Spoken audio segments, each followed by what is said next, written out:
রাজধানীতে বেড়েছে শীতকালীন ডায়রিয়ার প্রকোপ। শুধু এক আইসিডি-ডিআরবি হাসপাতালে প্রতিদিন ভর্তি হচ্ছেন হাজারের কাছাকাছি লোকে।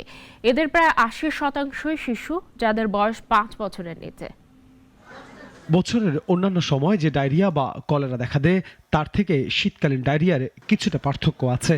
শীতকালে শিশুদের ডায়রিয়ার মূল জীবাণু রোটাভাইরাস।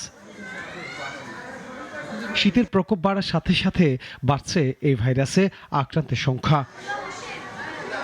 রাজধানীর আইসিডিডিআরবি হাসপাতাল, সাধারণের কাছে যেটি কলেরা হাসপাতাল নামেই পরিচিত। এখানে প্রতিদিন ডায়রিয়া আক্রান্ত হয়ে আসছেন অনেকে। সেখানে আবার রক্তের মধ্যে ইনফেকশন ছিল, যার জন্য ডাক্তার বলছে এটা কমতে অনেক সময় লাগবে। সেখানে বাচ্চার কোনো রিকভার হচ্ছিল না, কোনো কমতেছিল না। তারপরে আমরা এখানে চলে আসছি।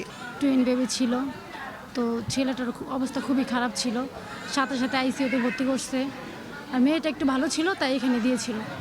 কিন্তু আমাদের ছেলেটাকে বাঁচানোর জন্য অনেক চেষ্টা করছে, সে মারা যায় একদিন থাকার পরে। শুধু রাজধানী থেকে নয়, আশেপাশে জেলা থেকেও হাসপাতালটিতে অনেকে আসছেন। ডায়রিয়ার সাথে অনেকের থাকছে বমি এবং জ্বর।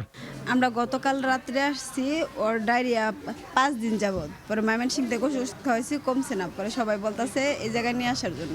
আজকে 3 দিন পরে ব্লাড যাইতেছে আর অতিরিক্ত গায়ে জ্বর। চিকিৎসকরা বলছেন ডায়রিয়া আক্রান্তের ৮০%-এর বয়স 5 বছরের কম। প্রতি বছর আমরা যেরকম দেখি যে শীতকালে ডায়রিয়ার একটা আউটব্রেকের মতো ঘটে, এই বছরও সেরকম ভাইরাসজনিত কারণে আমরা কিন্তু ডায়রিয়ার পেশেন্ট বেশি পাচ্ছি। এবং গত 1 মাসের হিসাবটা যদি আমরা দেখি, তাহলে এখানে যত পেশেন্ট ভর্তি হয়েছে তার মধ্যে 80% উপরের বাচ্চাই 5 বছরের নিচের বয়সে ছিল। আক্রান্ত হলে বয়স অনুযায়ী খাবার স্যালাইন দেওয়ার পরামর্শ যেমন দিচ্ছেন চিকিৎসকরা, তেমনি চিকিৎসকের পরামর্শ নেয়ার তাগিদও দিচ্ছেন তারা। আনোয়ার হোসেন, নাগরিক।